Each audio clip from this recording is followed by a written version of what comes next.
It's Rainbow Archer time. I had to fight so hard not to say Rainbow Raider. That's a video for another day. The Rainbow Archer is yet another short-lived classic Green Arrow villain. We recently did a Crimson Archer video, in light of the character seemingly making a comeback in the 2025 Green Arrow run, and it put me in the mood to take a look at some of the other rival archers who have challenged Ollie, because there's a decent amount of them. I'm Sasha, this is Casually Comics, and once more we're venturing into artist-turned-villain territory, also like the Rainbow Raider. I asked on that Crimson Archer video if you would enable me in requesting this, and oh boy did you. So without further ado, let's get to it. The Rainbow Archer debuted in Adventure Comics 246 in 1958, so a year before the Crimson Archer, and he is featured in the Green Arrow story of that issue called The Rainbow Archer. Straight to the point. It's written by Ed Herron, with pencils and inks by George Papp. And this is also one of the stories that made the Green Arrow 80 Years of the Emerald Archer collection. The Green Arrow! Who hasn't gazed in admiration at the rainbow? At its striking colors, its subtle tints and hues, and who would think that such colors would be used in sinister crime ways? Well, almost too late do Green Arrow and Speedy, the famed Emerald Archers,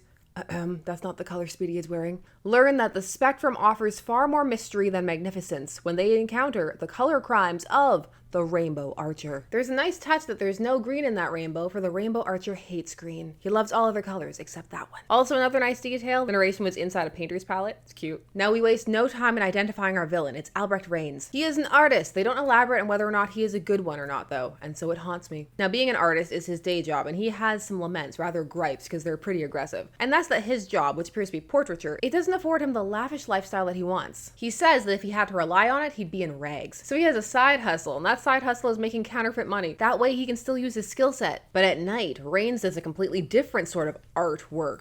Has this new fiber bus. It's a perfect counterfeit, Iggy. Run off a few thousand. However, they're caught in a bust led by Green Arrow and Speedy. Later, when the police arrive, the irony is, we traced the bogus bills here because of the bad coloring job done on them. As an artist, Rains, you should learn more about colors. You can't say things like that in a place that has superheroes. Any comment is just the trigger for someone to become a supervillain. Insult the man's craft, get covered in paint in some way. Were the bills actually bad? And if so, does that translate to his art being bad? I want to know. Well, Rains escapes because now he's motivated, and it's also a matter of pride, ego. We're gonna use that as the basis of our revenge. Leaping into the river, the prisoner hides as the beam of the searchlight plays over the murky waters. So I don't know colors, eh? I'll show 'em. I'll show them colors that'll dazzle this entire city. Several nights later, all of which I hope were spent designing his costume, he's ready for crime. Green Arrow's bow is used to prevent crimes, while mine will be used to further them. Yes, I'll commit crimes with color. They'll soon be seeing plenty of the Rainbow Archer. I'll use every color of the spectrum except green. I hate green. It symbolizes the man who caused my downfall, Green Arrow. Later that same night, when the Rainbow Archer joins his cohorts, boys, I want you to see how color can work for us. Join's cohorts are these new or old ones, because the hench people in these stories are usually pretty loyal. It's also just fascinating how this is a common thought process that's revisited over and over, that villains who want to take on the Green Arrow feel they need to do so in some kind of archery capacity. It's not good enough to just best him, they have to do it with his own weapon. Unlike the Crimson Archer though, Albrecht doesn't have training, and he definitely doesn't have it from Green Arrow himself. He does, however, have specialty arrows. They're not that special. Well, some of them aren't. It varies. One of them is just a red flare that he uses to divert some police boats so that they can rob said boats, but Green Arrow is patrolling and spots them. Green Arrow, eh? Well, I'm ready for him. Glowing with dazzling brilliance, the varicolored arrows streak towards the aeroplane, creating a dazzling artificial rainbow. Those bright colors, I can't see! The gang gets away, but they don't get the loot. And Ollie is very quick to discern that this must be the artist they just put away. He only has to think about it for a moment. Who is he driven to archery today? At least that seems to mean that Albrecht was a little memorable. Yay. Now for the Rainbow Archer's next plan. Rob some armored cars. And while his gang is skeptical, they're also curious. They want to see it. Meanwhile, at the home of Oliver Queen and Roy Harper, Oliver, where do you think the Rainbow Archer will strike next? I wish I knew, but there's one thing certain. He'll strike wherever there's money to be had, and we've got to be there. So keeping it extra vague. Any place where there's money, we need to be. Or they can devise some kind of clever way to will it. No, they're just gonna guess right the first time. Also, Rainbow Archer's brilliant plan is to shoot an arrow that says detour while it's foggy so that the armored car gets confused and follows the detour sign. However, he didn't count on the fact that Green Arrow had the plot on his side, and so he guessed the right armored car and was inside of it. And now that he's been caught and he's running away, they're gonna try and add some irony to this, as to how Albrecht is undone by his hatred for the color green. Meanwhile, as the Rainbow Archer flees, they got my men, but not me. A flaming Green Arrow. Oops, I get it.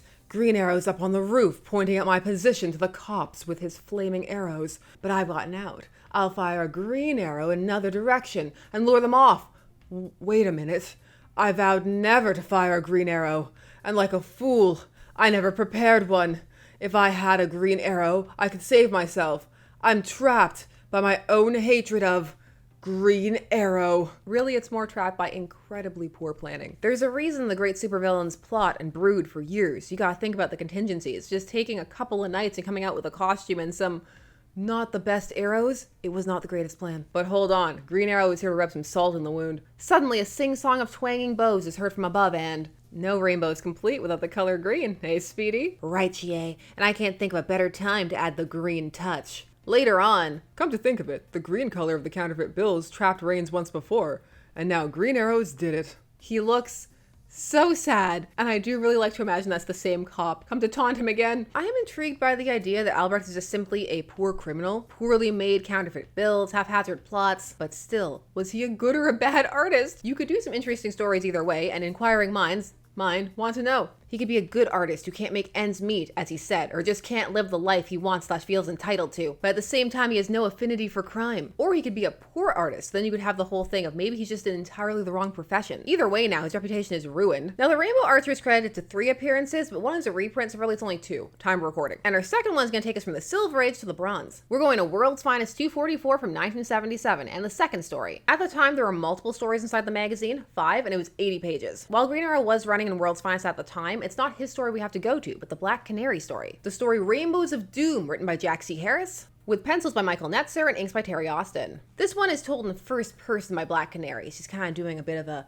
noir narration slightly. And the artist is having the best time drawing her. Whenever it can almost be a pinup or basically be a pinup, it will be. It seems everywhere I go, trouble is very close behind. Now, Black Canary is investigating an attempted murder at the Star City Intercity track meet. A George Taylor III is attempting to break the pole vaulting record. When he goes, his pole snaps. It was cut. And when Black Canary goes to confront his spotter, the man is suddenly shot with a rainbow arrow, or an arrow that there's a rainbow effect at some point before, after there's rainbows. Oh, those colors! An arrow? So here I was doing a benefit, and in the space of 55 seconds I had an attempted murder.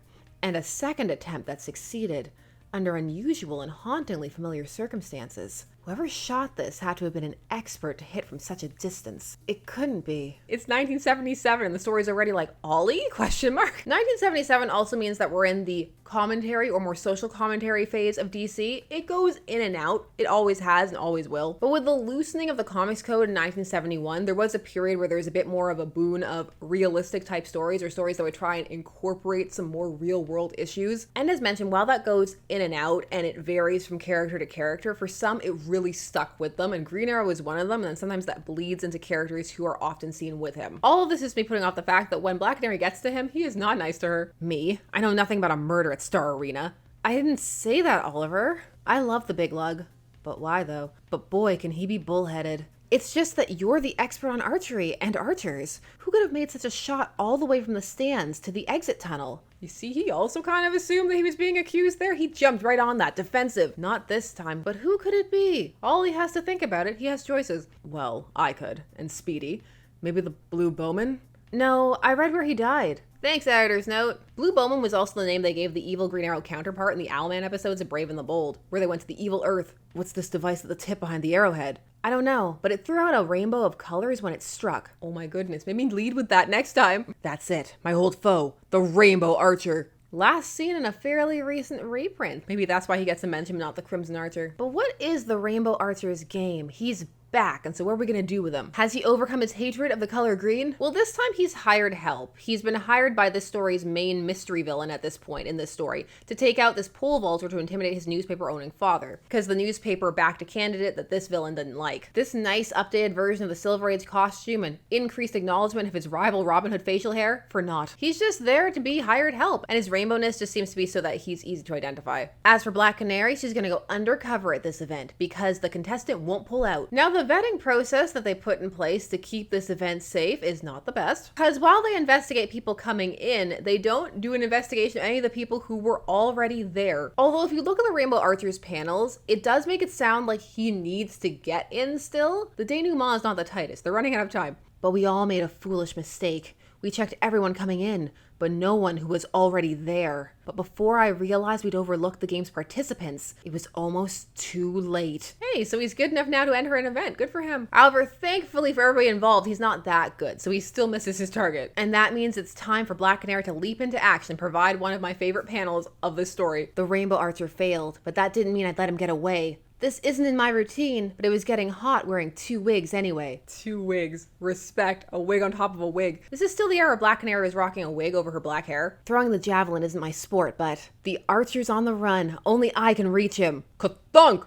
Oof. My word, she hit him so hard his hair color changed. Also, is his spine broken? That looks like it warrants more than an oof. And that's it. He's arrested again. You see him walking away, and they say he still hasn't talked. And that's it for the Rainbow Archer. Time of recording. The Rainbow Archer is a character. They don't do a whole lot with him, and they really build up the rainbow motif only to not do a whole bunch with it. He's very much one of your more lower tier throwaway villains, which the universe definitely needs. However, it feels like maybe there is a bit of potential to do a bit more with him, even just if it's a short little arc. They kept setting up these rival archers for Ollie, but it takes a decent amount of time for one to really stick, and that seems to be Merlin, aka the Dark Archer. Now, between the two, of the Crimson Archer and Rainbow Archer, Crimson has more going on from a longevity perspective, specifically as a Green Arrow villain, because they make his vendetta so personal, and also because he goes to such great lengths to enact his vengeance with the plastic surgery and paying all that money to have Ollie train him. Yes, Rainbow Archer has beef as well, but his whole story just comes across as lighter, and he's also not overly skilled. It may take a bit of updating for him to work, because he has such a Silver Edge bend to his gimmick with the rainbows and the no green. One has to think about it a bit more, but that could be very fun. And the way the Bronze Age just kind of ignores it, it makes him very generic. Really, that could have been any archer or villain. Archer, because they're trying to rope Ollie into the story. Because at the end, when Black Canary gets hit with something she's mildly inconvenienced, Ollie's there to rip off his shirt and make vows. Ollie, no,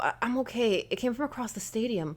Police have the whole place guarded. Maybe, maybe not. But nobody gets away with hitting my woman. What do you think of the Rainbow Archer? Do you see the potential, or are you thinking, of all the characters, this was certainly one of them? Do you feel they need to do something just because by the end he's looking almost exactly like Ollie but a brunette? Is it time for him to face off against Kyle, artist to artist? Is it time for a little artist clique? Rainbow Archer, Rainbow Raider, Crazy Quilt, make art, do crime or something. Side note, with how many of you left comments on the Crimson Archer vid for the Rainbow Archer, it's gonna fool some marketer somewhere or some AI designed to scrape things. They're gonna think that people are clamoring for a Rainbow Archer comeback. They'll unleash the rainbow. Share all your thoughts down below. Thanks so much for indulging me and taking some time today spent discussing comics with me. I always appreciate it. There will of course be more videos coming soon. Like, comment, subscribe, and I hope to see you there. Bye-bye.